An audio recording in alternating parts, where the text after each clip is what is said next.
will you do if you look at your newborn baby in your arms and see the ghost of your late wife in her eyes? How do you cope when every second of the life of your infant child reminds you of your precious, lovely, but late wife? You wake up from nightmares and find your little child standing at the door watching you, walking up to you and asking you about her late mother. Do you want to know how she said it when she told her dad that she sometimes feels like there is someone else inside of her? This is a story that you must relax and watch, a story you need to share, a story crafted from the stable of 33 Prosper Media. Don't miss the twist, the mystery, and the recovery at the end. Bassi had lived 27 years of his life without knowing what it meant to love and be loved. Life, to him, was all about survival, hard, dry, and painfully ordinary. His friends called him cold, and his neighbors whispered that he was odd. But no one knew his story, and no one dared to understand why love was a song he had never heard, until Sandra crossed his path. Sandra came into his world like sunlight, breaking through a long season of rain. With her, he felt things he never thought possible, laughter that nourishes his heart, warmth that softened the hardest corners of his heart, and a devotion so deep that it frightened him. She didn't just love him, she taught him love.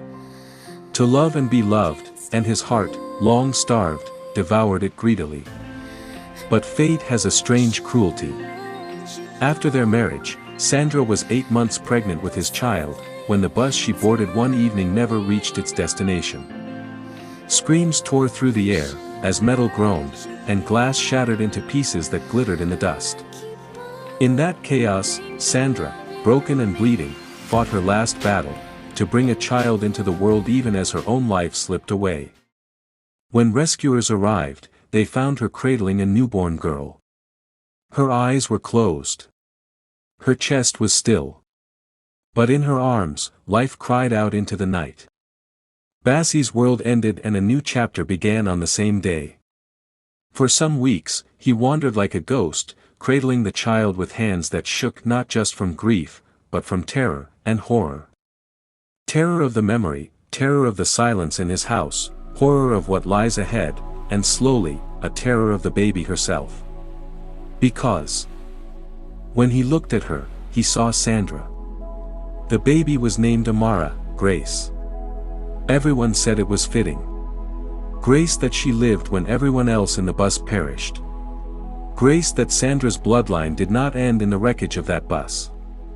Grace that Bassi, a man who had once thought himself cursed never to love, now had a reason to keep breathing with a sense of love. But to Bassi, Amara carried another meaning. The name echoed in his chest like unfinished business. Grace. Mercy. A reprieve. From what, he could not yet tell. Sandra's mother moved into the house almost immediately, and practically became Amara's second mother, her fostered mother. Her hands steady where Bassi's trembled, her voice strong where his faltered. She was a woman forged from resilience, and though her heart was shattered, she held her grief like an heirloom. And in those words, the first shadows crept in. She laughs like Sandra, she would say, smiling down at the baby who gurgled innocently in her arms. Look at those eyes, exactly like my daughter's. Bassi, can you hear it? The way she coos, it's the same sound Sandra used to make as a baby. Every comment was meant to comfort him. To remind them that Sandra had not been completely lost. But for Bassi, they were daggers, each one slicing deeper into the wound that refused to heal. At night, when the house had fallen into silence, he would stand by the crib, watching the child sleep. Her tiny chest rose and fell. Her lips twitched in half-formed dreams. And sometimes, just sometimes, her features shifted in the dim moonlight, rearranging into the face he knew too well to have been the face of his one and only love. Sandra's face. That was when the fear began. As Amara grew, the resemblance deepened. Not just in appearance, but in mannerisms, small, eerie details that tied her to the dead.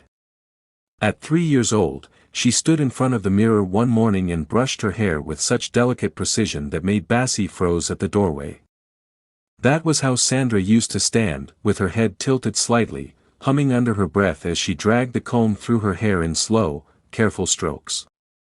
At 5, she began to hum lullabies no one had taught her, an old Yoruba tune Sandra used to sing when the night grew heavy. By 7, her laughter had become indistinguishable from Sandra's. The same melodic rise, the same playful tilt. It was no longer just Bassie who noticed. Neighbors would visit and whisper afterwards, "That girl is her mother's spirit come again." And every time such comments were made, Bassie's chest tightened with the same thought, was she? Sandra's mother, however, embraced it. "She's Sandra's gift to us," she would say, stroking the child's hair. But if only she knew who, and what Sandra really was, to him, if only she knew how much Sandra truly meant to him. "My daughter is alive in her. Don't you see it, Bassie? Don't you feel it?" But Bassie didn't feel alive, instead, he felt haunted. At night, his dreams betrayed him. He would dream of Sandra, sometimes smiling, sometimes weeping, sometimes silent. And often, when he startled awake, he would find Amara standing in the doorway of his room. "Daddy," she would whisper in the dimly lit room, her eyes wide and innocent. "Why were you calling Mama's name?" But Bassie never had an answer. By the time Amara turned 10, Bassie's home had become a shrine of contradictions. Her laughter filled the rooms, yet silence clung to the walls. She was alive, vibrant, curious, yet to her father, she was also a ghost walking among them and living with them. One evening, Bassie returned home late from work. He paused at the front door when he heard a voice singing from inside, and a veil of fright covered him. The tune made his chest seize. It was Sandra's wedding song, a melody only the two of them used to share. He rushed inside and found Amara sitting at the dining table, her homework open before her, and her lips moving with the tune. She sang softly, absent-mindedly, as though it had always been her song. "Who taught you that song?" Bassie asked sharply, startling her. Amara looked up, puzzled. "Daddy, you are back." "Welcome back, Daddy."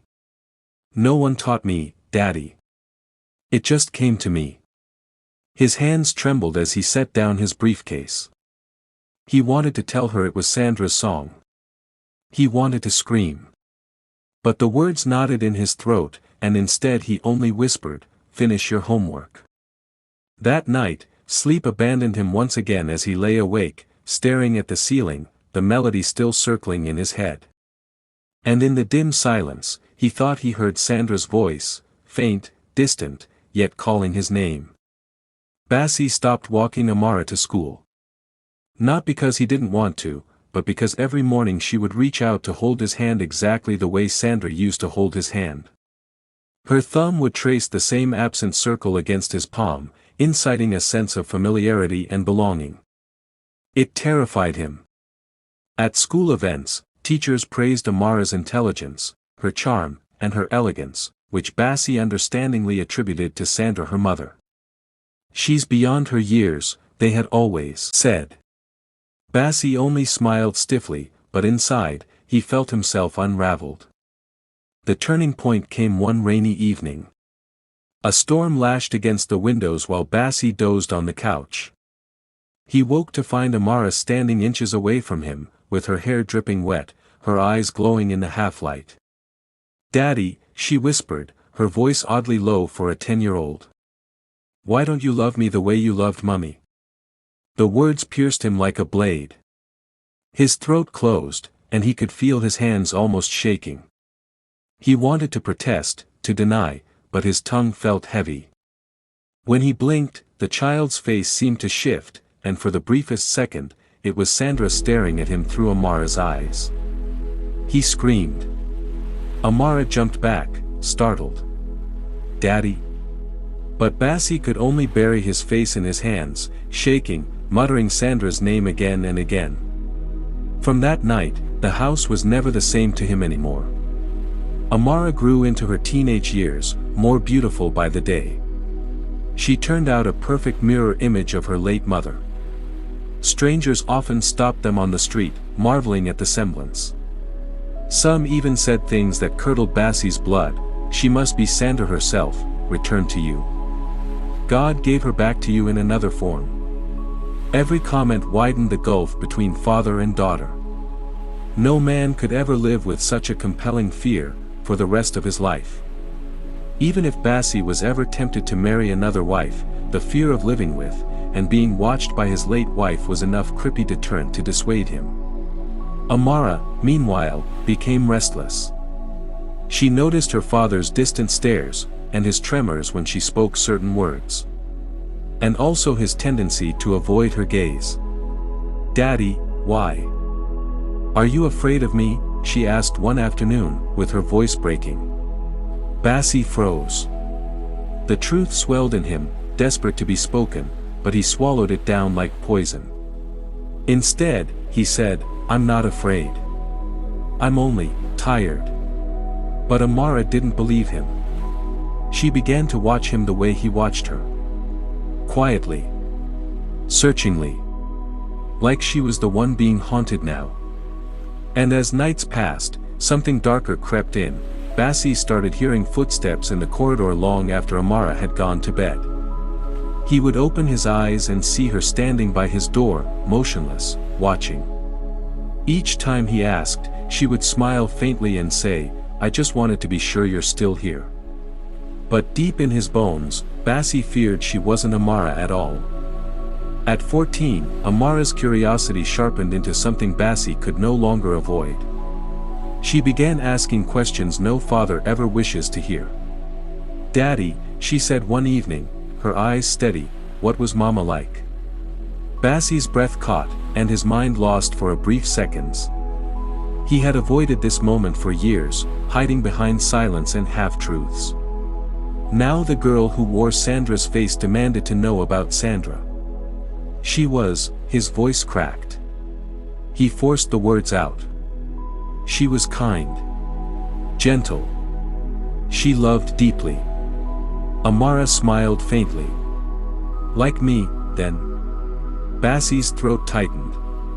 He nodded weakly, but inside his chest, a storm raged. The likeness wasn't just in mannerisms anymore, it was in spirit. Every word, every look, every gesture Amara gave felt like Sandra reaching through her. The following week, Amara cornered her grandmother. Bassie overheard the conversation from the hallway. "Grandma," Amara whispered, "why does Daddy look at me like I'm someone else?" Sandra's mother stroked her hair gently. "Because you are someone else. You remind him too much of your mother." "Your mother? Sandra." The words twisted like knives in Bassie's chest, and he felt the weight of the world on him. That night, Amara's voice echoed through the walls as she wept in her room. Bassie sat outside her door, his hand pressed against the wood, trembling, wanting to comfort her, yet terrified of the reflection he would see in her eyes if he entered. By 16, Amara's transformation was undeniable. She was Sandra's image walking the earth, complete with her mother's elegance, her voice, her way of tilting her head when she spoke. One rainy evening, Amara came home from school and found Bassie sitting in the living room, staring blankly at an old photograph of Sandra. Without a word, she sat beside him. "Daddy," she said softly, "sometimes I feel like I've lived before. Like there's something in me that doesn't belong to me." Bassie turned sharply, his eyes wide with fear. "Don't ever say that again." "But it's true, Dad." Amara insisted. "Sometimes I dream of places I've never been, songs I've never learned. And when I look in the mirror, I feel like I'm seeing someone else staring back at me." Her words struck him like lightning. He wanted to get up and run, but decided against it. His hands shook so violently he dropped the photograph. "Amara," he whispered hoarsely, "you are not, you cannot be," but she only looked at him steadily, her eyes glistening. "Then why do I feel like I'm Mama?" Bassie staggered to his feet, pacing, muttering to himself. Sandra's name slipped from his lips again and again like a curse he couldn't break. And from that day, the line between reality and fear blurred completely. It was turning into an evidence. The nightmares came more frequently, as Bassi dreamt of Sandra standing at the foot of his bed, whispering, "I never left. I'm still here." When he woke, Amara would be there, watching him silently. One dawn, he snapped. "Why do you do this to me?" he shouted, his voice raw. "Why do you stand there like a ghost?" Amara flinched, tears flooding her eyes. "Because you're slipping away from me, Daddy. And I don't know how to bring you back." She fled into her room and slammed the door. Bassi collapsed onto the floor, clutching his chest. His daughter wanted fatherly love. His dead wife wanted peace. And he, broken between both, could not give any. From then on, Amara grew distant. Her once bright laughter dimmed, and she spoke less, smiled less, and spent long hours staring at old photographs of Sandra. Bassi, meanwhile, began avoiding home. Work, errands, long aimless walks, anything to escape the suffocating weight of the house where the dead seemed to live alongside the living. But the distance could not last. Something, or someone, was pulling them both toward an inevitable confrontation. Amara turned 18 on a quiet Sunday. The house smelled of stew and fried plantain, balloons sagged against the ceiling, and neighbors stopped by with smiles and gifts. But beneath the laughter, an unease lingered. That evening, when the last guest had gone and Sandra's mother had retired to her room, Amara came to Bassi. She stood tall now, her features a perfect echo of the woman he once loved and married. Her eyes steady with the determination of adulthood. "Daddy," she said, her voice calm but unyielding, "I want the truth. Who was Mama? And why do you look at me like I'm her?" The words froze Bassi's blood. He tried to turn away, but Amara stepped closer, her presence pressing against him like a weight. "Tell me," she cried, her voice breaking. "Why do I feel her in me? Why do my dreams belong to someone else? Why do I feel like I'm living two lives?" Bassi's chest heaved. The dam he had built for years cracked open. "You are not her," he shouted, his voice trembling with grief. "You are not Sandra. You are my daughter, but every day you remind me of the woman I lost, the woman I can never hold again. And his words broke into sobs. "I don't know how to love you without feeling her ghost between us." Amara's eyes filled with tears. She whispered, "So that's it. You've been afraid of me, all my life." The silence that followed was suffocating. That night, Bassi dreamt again, but this time, the dream was different. He saw Sandra standing at the edge of a river, her dress white, and her face serene. She held out her arms. "Bassi," she said softly. "You are holding on to me so tightly, you're crushing the gift I left behind." When he tried to reach for her, the river widened, pulling her further away. "Let me go," Sandra whispered. "Love her. Not me. I'm gone." He woke drenched in sweat, his chest heaving. And for the first time, he understood that the ghost was not in Amara. The ghost was in him. But the realization came too late because, when he stumbled into the corridor, he found Amara packing a small bag. "I can't live in this house anymore," she said, her voice trembling but resolute. "I can't live with the weight of your fear. I can't continue to live here, knowing that for the whole 18 years of my life, I have never had a father. Just a man who was protecting me and providing for me, but with fear. I need to know who I am, without your shadows." Her words shattered him. He fell to his knees, sobbing. "Don't leave me, Amara. Please. You're all I have left." She hesitated, her face torn between anger and sorrow. "Then love me as me.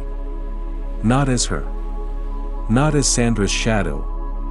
Not the woman that gave birth to me. Just me."